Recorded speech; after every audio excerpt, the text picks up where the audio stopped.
lirik lagu ini, kalau kita merujuk ke sejarah Nabi Sallallahu Alaihi Wasallam, ternyata konsepnya tidak jauh beda, bahkan sama persis.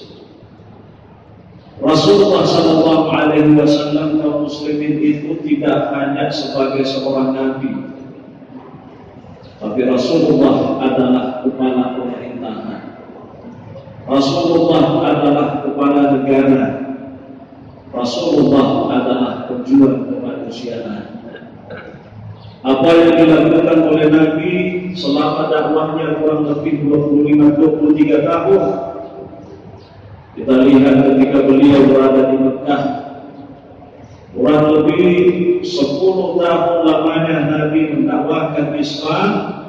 Yang diajarkan hanyalah akidah, karena memang membangun suatu bangsa yang kokoh harus dilandasi dengan fondasi yang kuat, yakni akidah Islam.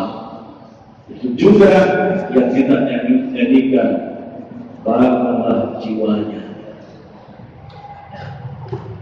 Akidah Islam itulah suasana kebatinan yang kita rasakan.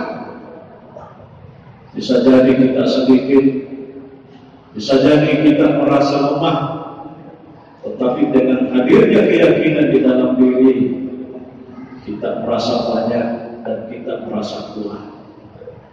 Inilah yang dialami oleh bangsa ini, kaum muslimin.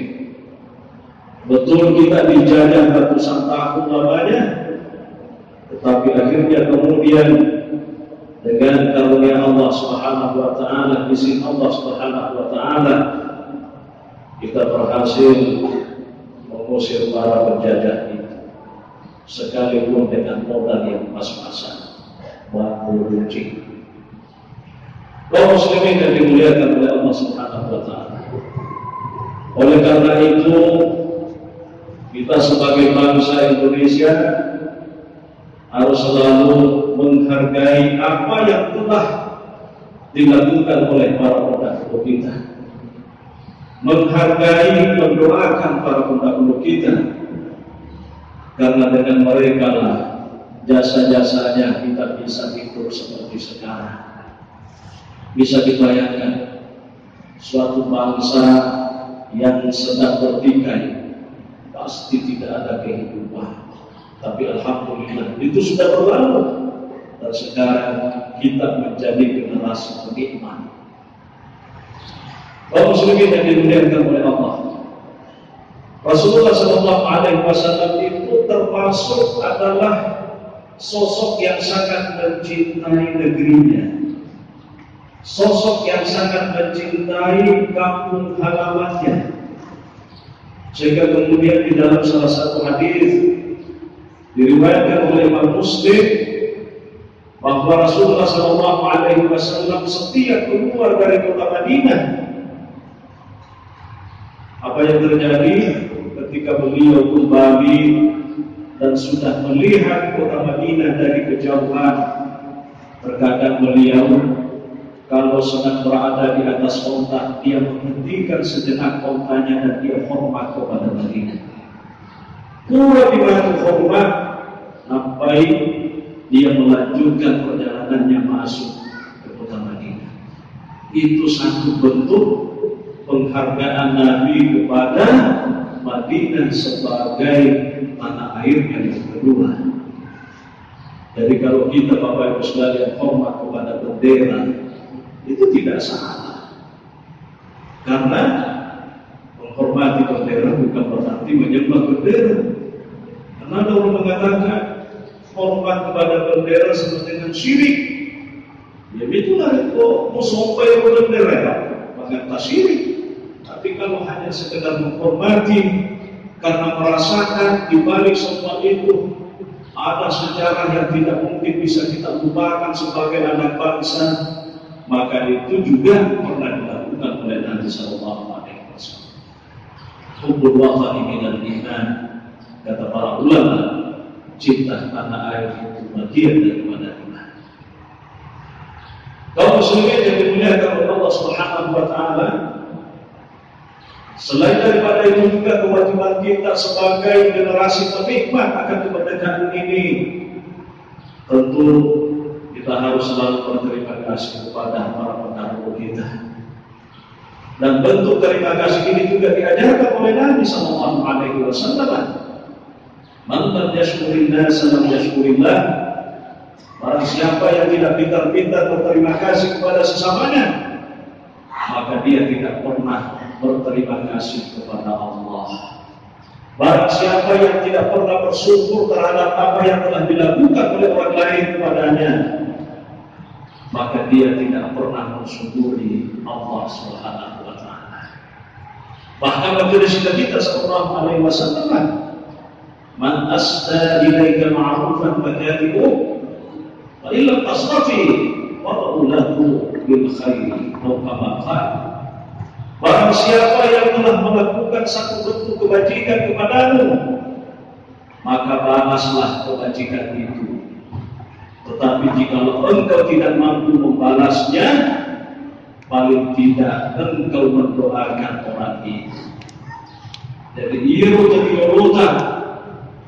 Bahkan banyak di antara mereka mengakhiri hidupnya demi untuk mempertahankan tanah air ini. Paling tidak kalau kita mau berterima kasih, kita doakan mereka. Masalah dengan jasa-jasanya kita seperti ini kaum muslimin.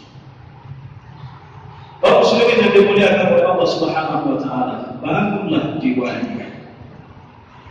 Yang ketiga adalah bahwa kewajiban kita terhadap negara ini sebagai bentuk kesyukuran kita sesungguhnya setiap merayakan hari kemerdekaan, alhamdulillah kita merayakan dengan berbagai macam lomba. Tapi ada satu hal yang tidak boleh kita lupakan, bahwa bangsa ini harus selalu dijaga raga dan jiwanya. Bangunlah jiwanya, bangunlah badannya. Jiwa artinya akhlak. Membangun negeri harus dengan akhlak. Seorang ulama, Imam Al-Khawarizmi, seorang ulama Islam yang ahli matematik, ahli menghitung, suatu ketika pernah ditanya tentang substansi manusia dalam hidupnya. Ada pertanyaan, wahai Imam Al-Khawarizmi, hakikat manusia itu, substansi manusia itu dalam hidupnya apa? Manusia berperadaban itu apa? Kata Imam Al-Khawarizmi, kalau manusia itu berakhlak, maka saya akan memberikan angka 1. Nah, bukan kepada akhlaknya, wariti nomor sini. Kalau orang itu punya kedudukan, punya pangkat, punya jabatan, maka saya akan memberikan 0 sama dengan 10. Kalau orang itu termasuk orang kaya raya, maka saya akan menambahkan lagi 0. 100 ingat betul. Pertanyaan terakhir, kalau orang itu seandainya berilmu, maka saya pun juga akan menambahkan 0. Akhirnya dapat 1000. Apa mentesi, makutana sih. Bagaimana kalau orang itu tiba-tiba hilang akhlaknya? Kalau dia hilang akhlaknya tiba-tiba, maka dihapus nomor 1, yang tinggal adalah 0 semuanya. Jadi untuk dimarakan, tanpa jabatan ketemu, tanpa pangkat ketemu, milik orang barat ketemu, tanpa bagi sengit ketemu, kalau tidak ada akhlaknya sama dengan 0 yang berjejer, tidak ada nilai. Inilah bangunlah jiwanya kaum muslimin yang dimuliakan oleh Allah. Itu pesan daripada pendahulu kita. Kalau kita betul-betul ingin melihat negara ini sebagai negara yang Indonesia ada. Bagaimana badannya? Itu infrastrukturnya. Makanya di sini kaum muslimin antara umara dengan ulama harus kerjasama.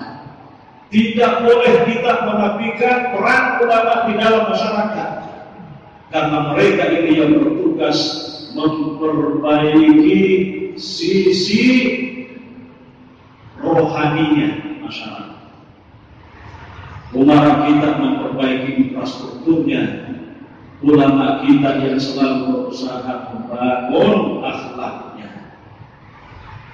Kaum muslimin yang dimuliakan oleh Allah Subhanahu wa taala, itulah sebabnya Nabi sallallahu alaihi wasallam ketika meninggalkan kota Mekah berlinang air matanya karena dia diusir.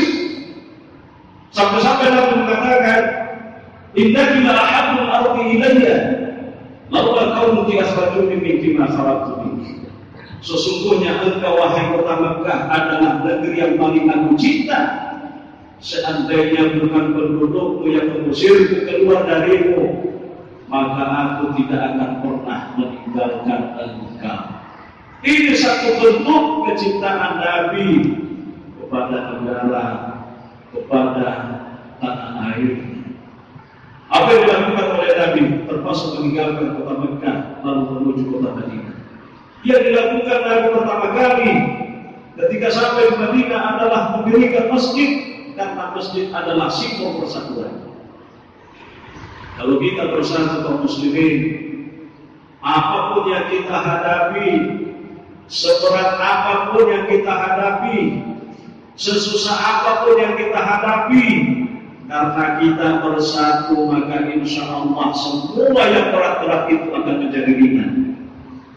Tapi dari itu masih di makirim Allah Ta'ala, wa atiullaha wa rasulahu, taatlah kamu sekalian kepada Allah dan Rasulnya, wala tanaza'u, dan jangan suka bertikai, jangan suka berdebat, jangan suka berbantah-bantahan, fatafshalu, karena kamu akan menjadi manusia-manusia yang gagal. Wa tadhhabu rihukum, dan kamu juga akan kehilangan kekuatanmu. Ini konsepnya Allah Ta'ala tentang persatuan. Makanya juga di dalam Undang-Undang Dasar disebutkan merdeka, bersatu, berdaulat, adil dan makmur. Nasabah kemerdekaan tidak mungkin bisa didapatkan oleh suatu bangsa kecuali harus dengan persatuan. Dan ini Al-Quran telah menjelaskan hal yang demikian. Jadi ia meminta membangun masjid sebagai simbol persatuan. Di samping itu Nabi Sallallahu Alaihi Wasallam mempersatukan masyarakat Madinah yang bertikai ratusan tahun lamanya. Ada dua penduduk besar di Madinah kaum muslimin. Sebelum Nabi datang, penduduk Madinah ini, dua suku Madinah ini bertikai ratusan tahun gara-gara seekor kota. Tiga tahun. Kaum Khazraj, ya, ada Aus, ada Khazraj. Dua suku yang bertikai ratusan tahun. Tapi ketika Nabi datang ke Madinah, Masya Allah, beliau mampu mempersatukan kedua kubu ini. Kenapa? Karena Nabi adalah pejuang kemanusiaan, tidak membedakan. Komunitas yang ada di Madinah juga kaum muslimin, bukan hanya semuanya orang Islam. Jangan sampai ada di antara kita mengatakan Nabi itu enak mengatur masyarakatnya karena semua penduduk Madinah kala itu adalah orang Islam. Banyak non-muslim pada waktu itu hidup di Madinah kaum muslimin. Ada orang Yahudi, ada orang Nasrani, tapi Nabi SAW dengan kata-katanya yang begitu singkat menyampaikan kepada semua masyarakatnya, lahum ma lana wa alaihim ma alaina, mereka non-muslim yang hidup di Madinah ini memiliki hak seperti hak yang kita miliki sebagai orang Islam. Mereka orang-orang non-muslim punya kewajiban sama halnya kewajiban kita sebagai orang Islam. Dia susah. Kenapa? Karena Nabi melihat semua orang itu sama, nanti yang membedakan adalah tingkat ketakwaannya. Makanya inilah manhaj, inilah sistem yang dilanjutkan oleh para generasi-generasi setelah Nabi. Sahabat-sahabat Nabi selalu memperhatikan konsep-konsep yang telah diajarkan oleh Nabi kepada mereka. Sebagai contoh kaum muslimin, Amr bin As itu pernah menjadi gubernur di Mesir. Suatu ketika dia menzalimi seorang Koptik non-muslim, memperlakukan secara tidak adil. Berita ini sampai kepada Khalifah Umar bin Khattab, dipanggil Amr bin As itu oleh Khalifah Umar bin Khattab. Kata-kata Umar bin Khattab ini yang direkam di dalam sejarah sebagai bagian dari apa yang telah didapatkan dari Nabi. Apa kata Umar bin Khattab? Dia mengatakan kepada Amr bin As, wahai Amr, mata ista'adatkum nas wa qad waladathum ummahatuhum ahrara. Wahai Amr, sejak kapan engkau memperbudak manusia? Sejak kapan engkau memperbudak manusia? Bukankah mereka itu telah dilahirkan oleh ibunya dalam keadaan merdeka? Sejak kapan engkau memperlakukan manusia itu dengan tidak manusiawi, padahal mereka dilahirkan oleh ibunya dalam keadaan mereka merdeka? Makanya betul, apapun bentuk daripada penjajahan di atas dunia ini harus dihapuskan. Kenapa? Karena tidak sesuai dengan beri keadilan dan beri kemanusiaan. Inilah yang diajarkan oleh Nabi SAW. Mudah-mudahan kaum muslimin kita pada hari ini betul-betul bisa merenungi kembali makna dan arti di balik daripada kemerdekaan. Kita betul sudah merdeka 73 tahun yang lalu. Penjajahan tidak ada lagi, tapi mungkin penjajahan dalam bentuk lain masih ada. Yang jelas kita sebagai bangsa harus selalu bersatu. Bangsa ini adalah bangsa yang besar, bangsa yang kuat. Dengan begitu, sekali lagi kaum muslimin, mudah-mudahan pengalaman Rasulullah kita bisa bandingkan dengan apa yang kita rasakan sekarang ini. Bangun jiwanya, bangun badannya untuk Indonesia Raya. Dan itulah pesan yang pernah ditorehkan oleh Nabi di dalam hidupnya. Barakallahu li wa lakum bil Qur'anil azim wa nafa'ana wa iyyakum bima fihi min al-ayati wa dhikril hakim. Taqabbal minni wa minkum tilawatahu innahu was-sami'ul 'alim. Ud'u Allah wa antum muqimuna bil ijabah.